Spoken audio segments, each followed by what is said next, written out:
자, 이번 시간부터 12띠 운세풀이 시간이에요. 자, 절기 기준으로 띠가 바뀌기 때문에 이 날짜를 잘 알고 계셔야 돼요. 양력 기준으로 2022년 2월 4일부터 이날이 입춘일이죠. 그래서 이때부터가 호랑이 띠해가 시작되는 거예요. 자, 이번 시간에는 용띠의 2022년 운세를 볼게요. 1952년생, 64년생, 76년생, 88년생, 2000년생을 보시면 되고요. 자, 첫 번째 기억하실 것은 용띠의 에너지를 먼저 보셔야 돼요. 용띠가 타고난 에너지는 봄의 기운에서 여름의 기운으로 넘어가는 그 에너지를 갖고 태어났다. 그렇기 때문에 강력한 활동성을 갖고 태어났다. 이렇게 보시면 돼요. 그래서 이름이 용띠라고 한 거예요. 용띠라는 것은 상상의 동물로 바닷속에 있다가 봄, 여름에 우르르 쾅쾅 할 때 승천을 한단 말이에요. 용이 상승을 한단 말이에요. 보이지 않는 동물을 보이는 동물인 것처럼 비유를 했잖아요. 그것은 강력한 활동 에너지를 주기 위해서 일부러 그렇게 만든 거예요. 우리 사주팔자에서 용띠는 진이라고 그래요. 진. 이 진의 위치를 잘 알고 계셔야 돼요. 봄의 에너지와 여름의 에너지를 연결해주는 그 위치에 있고, 그 다음에 하루의 시간으로 따지면은 아침 8시, 9시 그 양기가 강력해지는 시간을 담당하기 때문에 강력한 활동성을 대표하는 에너지다. 이렇게 보시면 돼요. 용띠의 에너지를 먼저 알고 계셔야 돼요. 그 용띠의 에너지가 2022년에 호랑이띠 해의 에너지와 어떤 관계를 만들어낼까 이렇게 보는 거잖아요. 서로 에너지 관계를 보는 거예요. 비유하는 거예요. 호랑이띠의 에너지는 겨울에서 봄으로 넘어간 거예요. 용띠의 에너지는 봄의 에너지에서 여름의 에너지를 열어주는 거죠. 도와주는 에너지를 주겠죠. 그 강력한 활동 에너지를 도와주는 호랑이띠의 에너지를 상상을 해보셔야 돼요. 우선은 첫 번째 그걸 생각하셔야 돼요. 아하, 호랑이띠의 에너지는 겨울의 에너지에서 봄의 에너지로 완전히 넘어가는구나. 그렇다면 이 용띠의 에너지를 강력하게 추동시켜 주겠구나. 자, 그걸 기준으로 한번 보시면 돼요. 자, 바다의 기운에서 하늘의 기운으로 이렇게 올라가는 게 용이죠. 바다의 기운에서 하늘로 올라간다. 그래서 봄과 여름을 연결해주는 지점에서 용띠가 담당하는 거예요. 그래서 용띠로 태어나면은 그 태어나는 해에 그 기운이 들어오는 거예요. 어떤 기운이 들어와요? 강력한 활동 에너지. 그래서 첫 번째 용띠는 실용이라고 했죠. 실용. 그냥 생각만 하고 계획만 하는 게 아니라 실제로 실행하고 실천하고 현실에서 건설하는 거. 현실에서 만들어내는 거. 이런 에너지라고 했죠. 용띠와 호랑이띠 해. 그러면은 가장 중요한 단어가 두 가지죠. 첫 번째는 삼재, 두 번째는 역마. 이 역마라는 에너지가 더 중요한 거고요.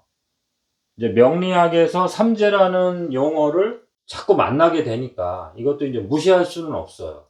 이건 이제 내용만 알면 되니까 삼재라는 것은 너무 무서워하거나 어려워하지 마세요. 자, 용띠가 2022년 호랑이띠 해부터 3년 동안 삼재의 시간으로 들어가기 때문에 뭐 걱정하시는 분들도 있고 두려워하시는 분들도 있겠지만 내용을 알고 보면 아무것도 아니다. 그렇게 생각하시고요. 이 내용을 한번 볼게요. 자, 여기는 이제 1964년생을 기준으로 2022년과 어떤 에너지를 만들어내는지 한번 살펴본 거예요. 용띠가 호랑이띠에는 삼재가 만들어지죠. 자, 용띠가 호랑이띠에는 삼재로 들어가니까 들삼재다. 그쵸? 들어간다.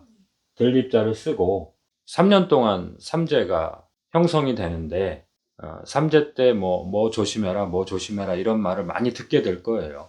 조심해서 나쁠 건 없으니까 그냥 그거는 참고만 하시고 삼재 때 좋은 일도 많이 생기기 때문에 삼재를 꼭 두려워할 필요는 없어요. 이거는 그냥 시간 속에서 어쩔 수 없이 무조건 오는 거기 때문에 명리학적으로 해석할 필요는 없지만 사주를 보러 가든가 사주 상담을 할 때 삼재라는 단어들이 꼭 나타나니까 이걸 모르면 또 두려워한단 말이에요. 그러니까 두려워하지 마시고 삼재라는 것은 조심해라. 그 정도로만 이해하세요. 그리고 1964년생은 갑진년에 태어났다고 해요. 자, 갑진년에 태어난 사람이 2022년 이민년에 호랑이띠에 어떤 에너지를 만들어내는가. 첫 번째 제일 중요한 거는 역마살이죠. 그 다음에 이제 세부적으로 분류를 해보시면은, 자, 시간이라고 하는 에너지와 용띠를 비유할 때 이제 용띠는 인간, 사람한테 비유하는 거잖아요.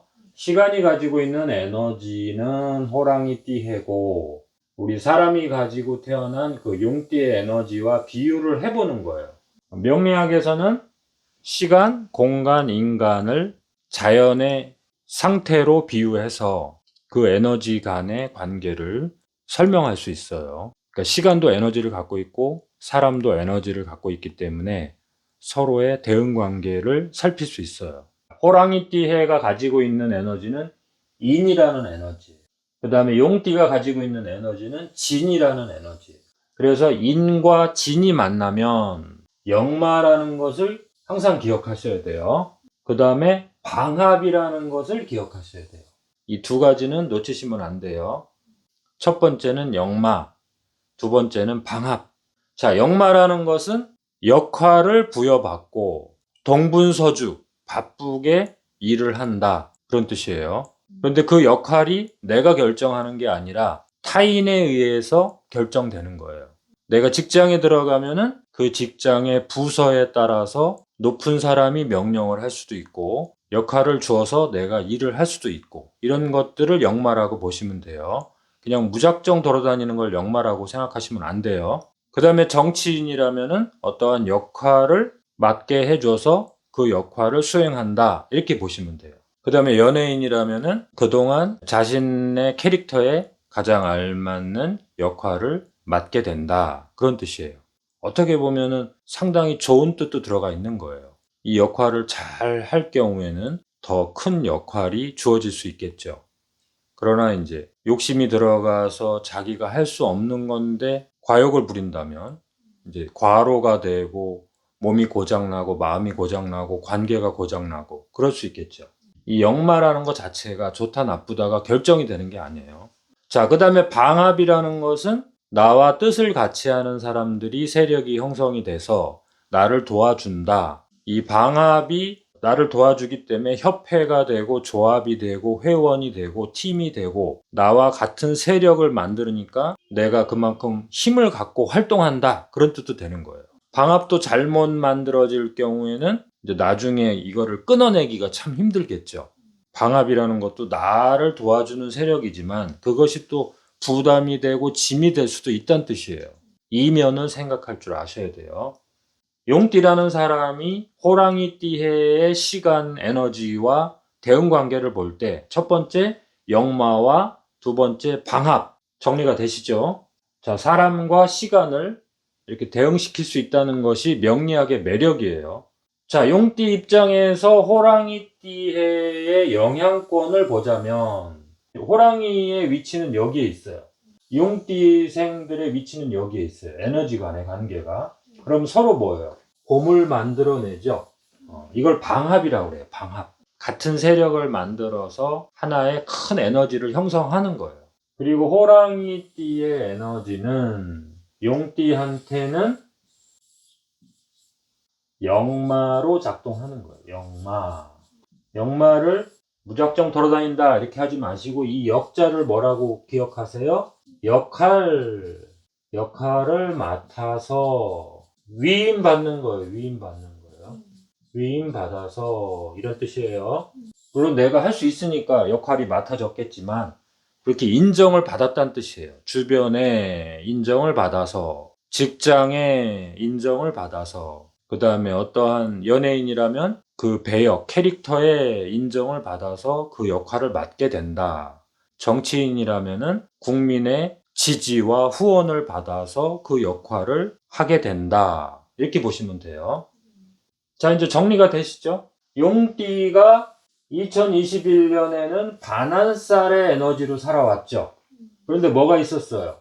소축자와 용진자가 만나면 축진파가 되죠. 그래서 참 힘든 점도 많이 있었죠. 자, 반한살이라는 것은 말 위에 올라가서 내가 그동안 가보지 못했던, 그동안 경험해보지 못했던 것을 경험하면서 세상의 노하우를 축적하라. 그런 뜻이죠. 내가 그동안 몰랐던 거예요. 그런 것들을 새롭게 경험하면서 노하우로 축적해라. 그리고 한편으로는 축진파를 경험하게 된다. 그래서 힘든 점도 있다는 뜻이에요.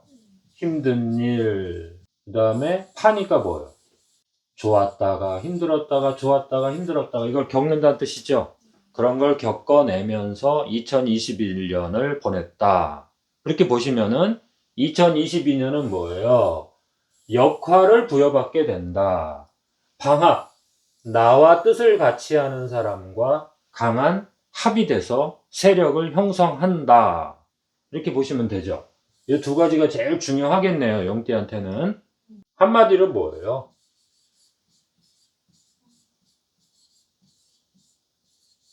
내 생에 봄날이 온다.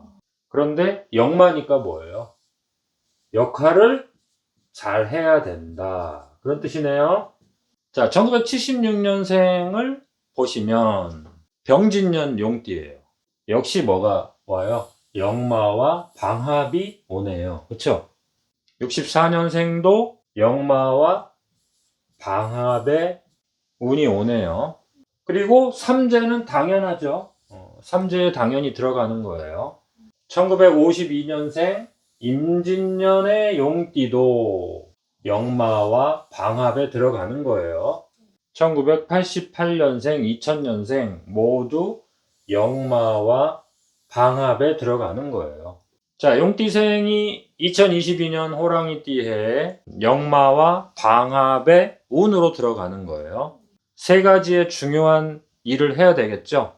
새로운 기획만 하면 안 되죠. 용띠의 주특기가 뭐예요? 실행하는 힘, 실천하는 힘, 현실에다가 만들어내는 힘, 바다의 에너지를 끌고 나오는 거죠. 그래서 용이 승천하는 거죠. 승천했다는 뜻은 뭐예요? 현실에 옮겨놨다. 현실에 실행했다. 실천했다. 세상에 실제로 만들어낸다. 그런 뜻이에요.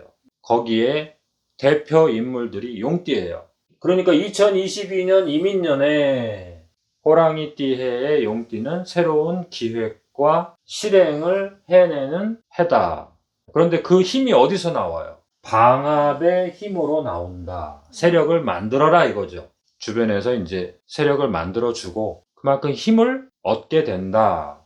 그 다음에 역마라는 건 뭐예요? 자기 좋아서 돌아다닌다는 뜻이 아니에요. 새로운 역할과 임무를 맡아서 실행하게 된다. 그러니까 용띠생들이 2021년 소띠에 반한살과 축진파를 경험하면서 어떤 리듬을 타게 됐죠. 무작정 좋은 것도 아니고 무작정 힘든 것도 아니고 그 두 가지를 다 경험하게 됐는데 거기에서 새로운 노하우를 얻게 됐죠.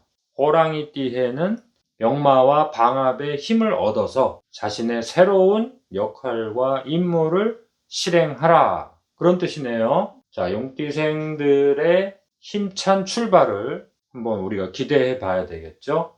다음 시간에 다른 띠의 운세로 만나 뵐게요.